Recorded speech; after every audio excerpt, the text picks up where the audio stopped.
If your job at a healthcare facility includes disinfecting against viruses, you know prevention is the best medicine. And maintaining healthy spaces starts with a healthy cleaning routine. Grainger's world-class supply chain helps ensure you have the quality products you need when you need them. From disinfectants and cleaning supplies to personal protective equipment, so you can help deliver a clean bill of health. Call 1-800-GRAINGER, click Grainger.com, or just stop by. Grainger, for the ones who get it done. How to have fun anytime, anywhere. Step 1. Go to ChumbaCasino.com. ChumbaCasino.com. Got it. Step 2. Collect your welcome bonus. Come to Papa welcome bonus. Step 3. Play hundreds of casino-style games for free. That's a lot of games. All for free? Step 4. Unleash your excitement. Woohoo! Chumba Casino has been delivering thrills for over a decade. So claim your free welcome bonus now and live the Chumba life. Visit ChumbaCasino.com. No purchase necessary. VGW Group. Void where prohibited by law. 21 plus. Terms and conditions apply. What it is, what it do, you guys. It's your girl, Ash Brown. And this is my special show where we talk about House of the Dragon. We're in season 2 right now. Episode 1 dropped last week. Episode 2 drops tomorrow. So I thought it was only right to get someone in on the show. You know, this person is hard to find at a lot of times. All right, it's really hard to nail this person down because they're just a little bit of everywhere. But they are responsible for getting me into Game of Thrones. And I kind of kept the tradition going into House of the Dragon. And I'd like to introduce to y'all my baby brother, who's not much of a baby anymore, but he's still my baby brother, the one and only Bizzle. What's up, Bizzle? Hey, man, what's going on, man? It feels good to be back. It's good to be back. Man, okay. So, we've been waiting like nearly 2 years for this second season, right? And then I'm hearing whispers that we're going to have to wait another 3 years for season 3, which is, y'all are killing me, all right? Y'all really just stick the fork in me. I'm done. So, it's been a long time, man. It's been a while. So, going into this new season, for me, expectations were high. I've never read the books, which I know a lot of people are like, oh, you got to read the book and all of that. Whatever. The show is going to be based off of the book. A lot of it is going to follow the book, but they're going to put their Hollywood type of spin on it to get people interested. So, going into this season 2, my expectations, honestly, Bizzle, I wanted it to just be out the gate. I didn't want blood everywhere. Blood, carnage, everybody getting it. Everybody getting ripped apart. Everybody getting tore up. It didn't really go like this. It kind of was a little reminiscent of the first season, how things were kind of slow, like the first few episodes. Some key things came into play, which I felt needed to happen because you got to give the fans something. But I expected a lot more blood and a lot more just sinisterness to be just happening in this episode. So I want to get, your take on episode 1, A Son for a Son. Mm-hmm. Yeah, I mean, the way that the writers have gotten down with the show from initial Game of Thrones and even House of the Dragon, there's a lot of storytelling. Like when it comes to the way that they write, and the reason why it's so compelling is because there's a lot of they want to make you tune in. You got to sit through a lot of story, and for the most part, a lot of that story has to set the groundwork for those big events. So I think that's kind of what we were dealing with this episode. Most of what we saw in episode 1 was the mama grieving, and actually laughed when I seen the group of people that were freaking out, dragon. Well, I'm like, wait, was dragon showing up out of nowhere? And it was literally there. Rogue flying in to get her son's remains or what she could, get from or whatever. So, of course, there was a scene with her and her oldest, and the thing that kind of surprised me is just how much he's aged between this episode and I know it's been 2 years, but it was surprising to me just how much older he looked when it's only a matter of days supposed to have gone by. Like they weren't really hung up on that. They're like, hey, as long as the fans hear how it starts and the night watch and all that, we just gonna count on them getting sucked into that, and not notice that this this little teeny bopper look like he's 18 now. But that was pretty wild for me too, because I'm like, he looks completely different. Because it took me a minute, I love that first scene where they were in Winterfell, and I was like, oh, because it was kind of like brings back memories and the similarities of things. But then also I thought, did I click on the wrong show? Wait a minute, why are we in Winterfell? But they didn't recast this man, did they? I looked and tilt my head a little bit. I'm like, no, that's him. He just aged up. Yeah, and I don't know how their how their filming schedule was, because it looks a lot different. He looks a lot different than what we saw in the finale from last season. And I've been going through a lot of different blogs, and a lot of people have been talking about it and stuff. So allegedly, from the finale of first season into first episode, it's supposed to span of 2 weeks. Mm-hmm. And I'm like, that's it? Not 2 years?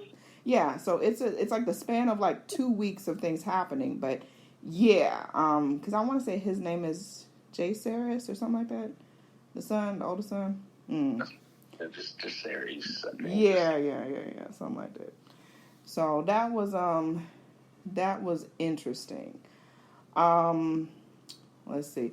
They said, and I didn't realize it until afterwards, Rhaenyra only had one sentence the whole episode. Did you notice that? Rhaenyra? Yeah, Queen Rhaenyra. She only had one. She had one line the entire episode. I didn't realize that till they said it. And that whole, I want, Aemon Targaryen. That was her whole. She didn't say anything the whole episode. I was like, really? So I got to go back and look at it too. I mean, she didn't do a whole lot of talking. She was mean mugging for the most part. So that was interesting. All right, so Daemon is going to be Daemon as he always is. And so it was really no surprise he was going to do something a little unscrupulous towards the end, the whole, blood and cheese. It was expected because it's Daemon. He doesn't go by the straight and narrow. That's not in his character. He doesn't do that. He's going to get some stuff done. And even if it does ruffle some feathers, he's going to get it done one way or the other. So I sometimes feel like I need to go back and watch that scene again when he's explaining to him what he wants exactly, because I don't remember him saying that he would settle for a different son if they can't get Aemon. And maybe he kind of hinted at it, because at one point he was like, Aemon can fight, so I'm not saying if you go in there and go after him, you might not make it out. But I was actually a little surprised that they just settled hey, we're gonna take a son instead since Aemon ain't around. So we're just gonna settle for the 5-year-old over here. Yeah. No, I don't believe that he did either, and I've got to rewatch it before I watch this, episode 2. But I don't believe he didn't. He was very matter of fact about getting Aemon, because he was like, look, y'all gonna do this, and I'm gonna be the hero in all of this.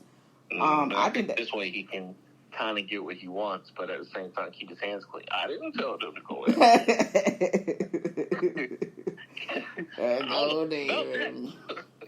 There go David. Now, according to the book, that scene, obviously they Hollywooded up and all that stuff. But originally in the book, they said that Helena usually takes the kids to go see Alicent before they go to bed. So everybody in the book was allegedly in Alicent's chambers, wishing her, goodbye, grandma, and all this shit. And then that's when Blood and Cheese bust through, and it was like, give us the son, blah, blah, blah. And by that point, they tie up Helena, they tie up Alicent, and they watch as they mutilate this child. So I was like, that's... I mean, either way, it's a mutilation of a baby, which, is sad, but at the same token, we had to get some blood out of this, man. So we had to get some more blood out of this. So. Yeah, so you hear them, carving Yeah, it's. But yeah. obviously, what they showed on TV or what we heard was a lot less sinister than what they did in the book. Yeah, what they did in the book. Allison's still a whore. She's. Well, didn't you say you was done with Buddy at the beginning of the episode? Oh my gosh. Caught up in the system. With all the details coming in the end, and I guess Sir Christian or whatever his name is, I guess he just accepted his fate because he didn't seem like much to believe. What's done is done. He just seemed like I wouldn't be surprised if they go ahead and just kill him off this season, because he didn't want to be, Rhaenyra's play toy in season 1, but now you doing this stuff for Allison. So what is it, man? You forgot your morals at the door. Like, what happened? You wasn't willing to do that with Rhaenyra, but Allison, you changed your mind. Like, I get it. You okay with being a hoe? It is what it is. I don't think that it's necessarily an issue of her just being with somebody else. I think because of his position, it doesn't look good. You're sleeping with the help. You know what I'm saying? And it's not a good look. Not a good look. Went down, it's not going to be one of their main concerns. No, but also they don't need it for the war. Yeah, but also if he was on par with his work and stuff, he would have made sure that there was guards outside of Helena's room, and that couldn't have happened. You know what I'm saying? If he had all his ducks in a row, I think he might still get blamed, because technically, he. I didn't think about that. Somebody else was talking about that, and I was like, that's a good point. Yeah, you can do whatever, but, make sure your ducks is in a row, because even though he wasn't personally over Helena and the kids, I think he's the head of the Kingsmen or whatever, the King's Guard. I think he's like the head of it. So it's like, you need to do your job. So you sit up there doing the queen, but you didn't. I think he's going to catch some fire. He should, if he don't. He should catch some fire in this next episode. He been dodging bullets. Not time for him, because you remember he killed somebody in last season, like cold-blooded murder in the middle of a. Party. Yeah. He never had an answer for that. He did. I remember that now. He did. I want to go into what is it? She not a queen, but like Auntie Rhaenys, Rhaenyra's sister. The one that stayed at the castle. She and Daemon ain't really cool. She's the mother of the chick that Daemon had married last season, if you remember. But she's the auntie. She's the auntie of Rhaenyra. So the white woman that rode in on the dragon last season and didn't do nothing. Yes. Oh my God, I'm still mad at her. I'm still upset about that. I'm like, bitch, you could have killed everybody one time. Just done it. You could have done it, man.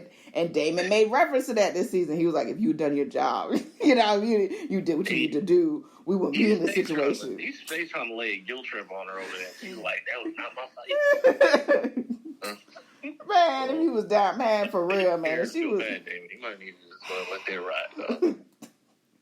He ain't wrong, though, man. He not wrong.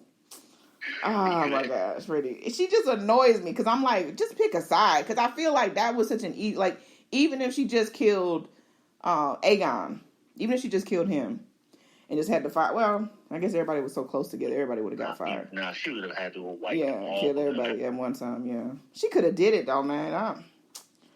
I'm still like, she didn't feel like that was her battle. But she said, we're going to be on the side of the right. I don't trust you, bitch. Like, I feel like you had opportunity and you didn't use the power. Exactly what Daemon said, man. She ain't use her power.